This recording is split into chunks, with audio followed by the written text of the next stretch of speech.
Bonjour à toutes et à tous, bienvenue dans Cinécast. Salut Thibaut. Salut Guillaume. Cinécast, c'est l'émission qui vous fait découvrir les dernières sorties cinéma et streaming. Et avant de plonger dans notre film du jour qui s'appelle L'étrangère, pensez à vous abonner sur la plateforme de votre choix, à liker la vidéo si vous êtes sur YouTube ou à laisser un avis sur votre application de podcast favorite.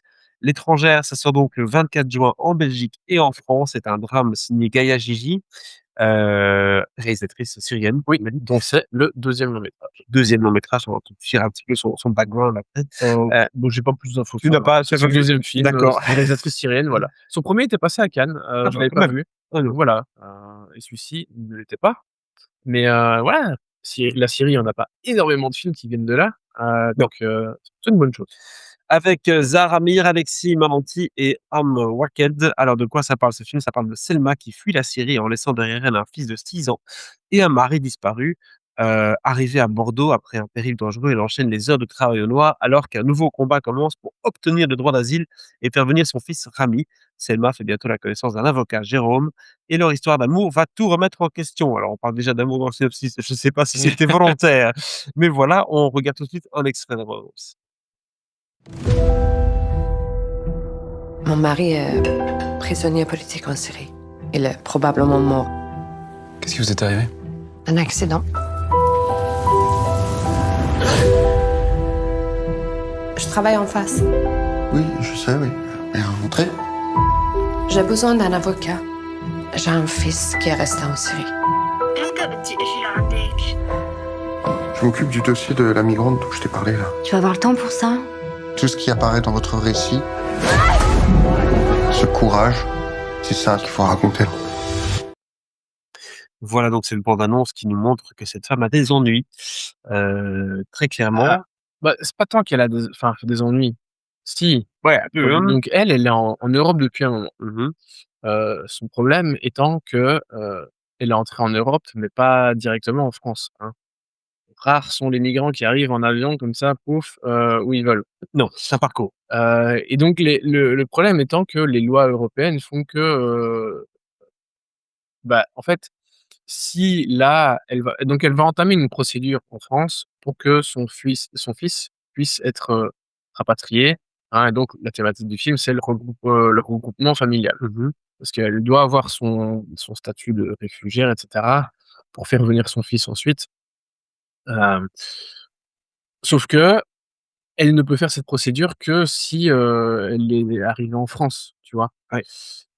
Tu peux pas, donc en fait, c'est le 1er pays par lequel tu entres qui va être «responsable de toi» entre guillemets, tu vois? Mmh. C'est quelque chose qui est souvent traité dans les films qui parlent de la migration. C'est pour ça que dans la bande annonce, on voit que, elle abîme ses doigts afin de ne pas devoir donner ses empreintes digitales, Mmh. à l'officier, avec lequel elle a l'entretien. Parce que sinon il va pouvoir voir qu'en fait, il y a déjà ses empreintes, en Hongrie ou je sais plus dans quel pays, tu vois? Mmh. Ce qui fait qu'elle ne pourra pas lancer cette procédure pour retrouver son fils, pour faire venir son fils. Donc voilà, le fils est toujours en Syrie. Il y a toujours des bombardements en Syrie, hein, donc on est avant, la chute, d'Assad.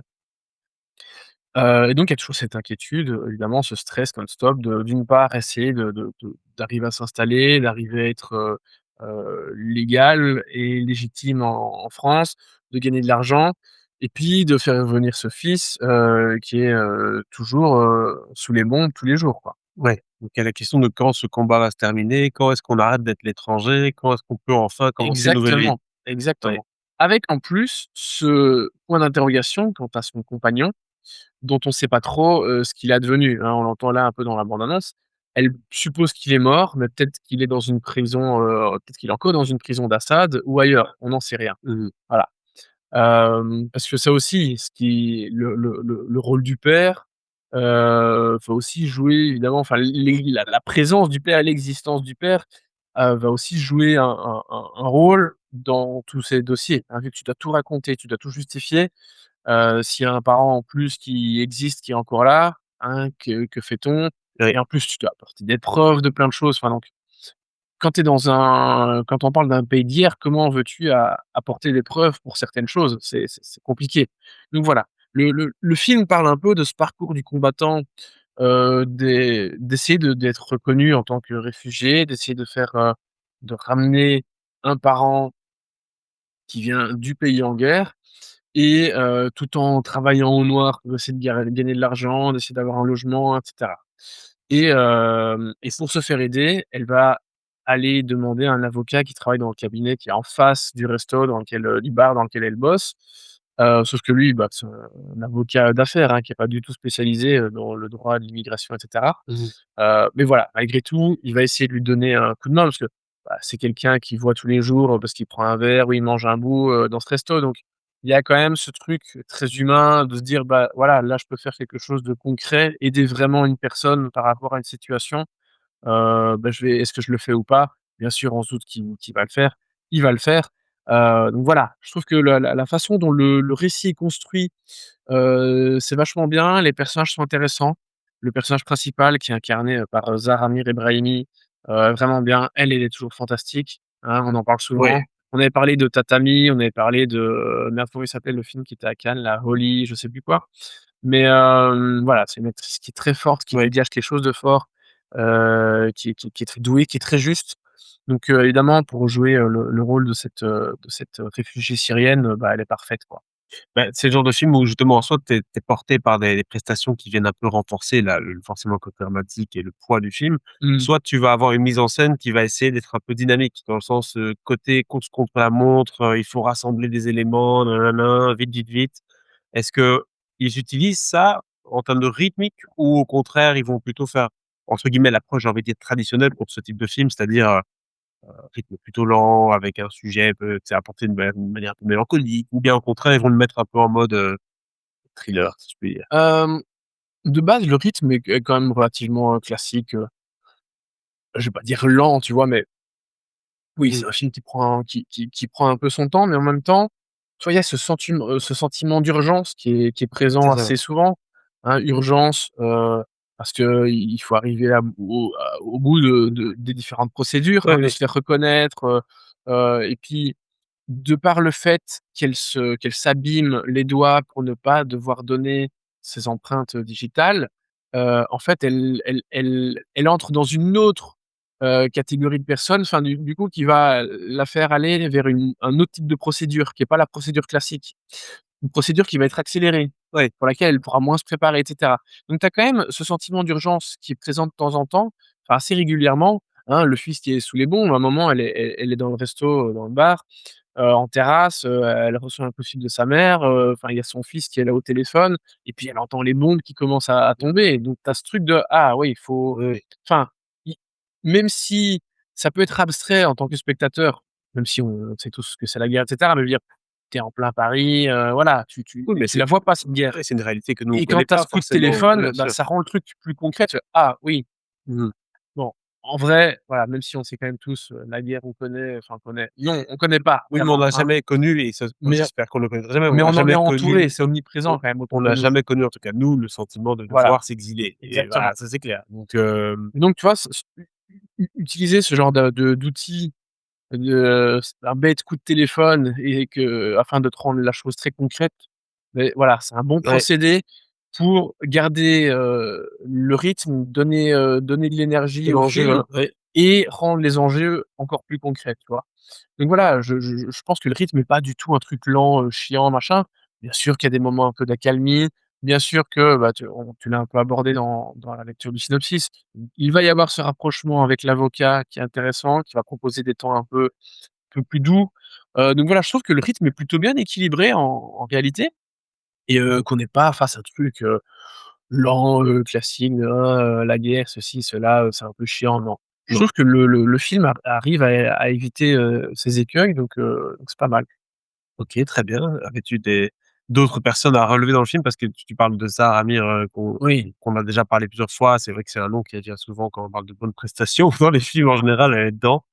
Alexis Manti par exemple, est-ce bah, que tu avais des choses à dire? Je toujours sais top, qu'en hein. général il est bon, hein. Il est toujours bon. J'aime beaucoup, Alexis Manenti parce que je trouve qu'il arrive à aller dans des projets très différents, et en même temps souvent avec des sujets assez forts. Ah ouais? Là, à Cannes, il était dans Du fioul, dans les artères qui traite de l'homosexualité, dans le milieu des routiers, qui est vachement intéressant, qui était hyper prenant. Vraiment au final, un des meilleurs films que j'ai vu, de cette sélection cannoise, je pense. Il était génial dedans. D'ailleurs, le film a eu une petite mention spéciale, à la Queer Palm, hein, qui est cette fameuse, ce fameux prix, qui récompense un film, queer. Mmh. Donc voilà et ce prix était vraiment amplement mérité. Donc ouais, Alexis Valenti, il est super. Et ici, voilà, en fait, chaque fois que je le vois, je crois à son personnage, je crois à son histoire, Ouais, il arrive à à se sa perdre dans le dynamique. personnage, hein, Ouais, ouais. ouais, ouais. Tu vois, c'est pas C'est j'ai pas pas une encore ce star non truc plus entre où guillemets, tu vois? non, Oui, mais c'est oui, oui, ça. oui, tu vois? Mais c'est pas comme, bon, même si on a beaucoup dit ça de Tom Hanks, mais ces dernières années, je vois Tom Hanks plus que le personnage, Et tu vois? non, mais ça c'est mort, Et tu tu peux ça avec les voilà, les Brad Pitt, les Christian Bale, ouais, ça ouais, dépend, ouais. hein. Mais tu peux voir plus le comédien plutôt que le personnage. Et Alexis Manenti, c'est vrai qu'il est pas enfin, des cinéphiles, il est très connu, mais c'est vrai que du grand public, il est peut-être pas assez suffisamment connu que pour te dire: «Ah non, je vois Alexis Manenti, je vois pas le personnage». Donc voilà, je trouve qu'il est très fort, dans les propositions qu'il fait C'est un acteur-acteur et quoi, il est pas personnalité publique pour un sou quoi, tu vois? non, C'est pas une non, non, grammaire, c'est pas tu vois, non, c'est pas non, un gars non, qui va faire de la radio ou quoi, non, il ouais vraiment, il fait que ça et et ce qui fait que ouais, enfin alors je sais c'est pas non, ce qui fait qu'il est très juste, c'est qu'il est bon acteur, point. aussi. Mais oui, je trouve qu'il arrive à s'effacer derrière ses rôles et parfois il peut être sanguin, parfois il peut être très doux, très calme. Donc voilà, je trouve que c'est un comédien qui a une palette de jeux, très intéressante, qui est assez large et oui, je trouve que le duo ici fonctionne bien. Les autres comédiens, bah oui, il y a Amer, Waked, qui a un rôle, dont je vais pas trop parler, mais il est super aussi. C'est un comédien que vous avez sûrement déjà vu si vous avez vu des films, du Moyen-Orient plutôt. Voilà, des films du Maghreb, voilà, non, on a un super casting et le film est plutôt une bonne surprise, voilà. Un sujet fort amené par une réalisatrice qui connaît son sujet puisque forcément elle-même aussi a vécu ce parcours du Bah combattant, oui, hein, après avoir quitté la Syrie. Sans doute pas dans les mêmes circonstances, mais voilà, en tout cas, c'est un film qui brille par sa justesse et ses prestations, on l'a tout à compris, fait, Thibaut. ouais. Quelle note on lui donne du coup à ce film? Je pense que sur mon Letterboxd, j'ai mis 2,5, mais je l'ai vu quand? Hier? Avant-hier? Je ne sais plus. Heu, hier, ouais. Mais voilà, je suis à 2,5, 3 étoiles. Dans ces eaux-là? C'est oui, c'est un joli petit film quelque part, hein, Oui. bien sûr, mais voilà, qui traite d'un sujet assez fort et intéressant, avec beaucoup de justesse, porté par des comédiens très bons et très justes aussi. Donc voilà, plutôt une bonne surprise, L'étranger. 2 étoiles et demie pour ce film, donc vous l'avez compris, qui sort le 24 juin en Belgique et en France. N'hésitez pas un petit peu à nous dire dans les commentaires ce que vous avez pensé de la critique déjà de 1, mais aussi de ce film-là, hein, si vous l'avez vu ou si vous avez vu le 1er film aussi de Gaël et Gigi.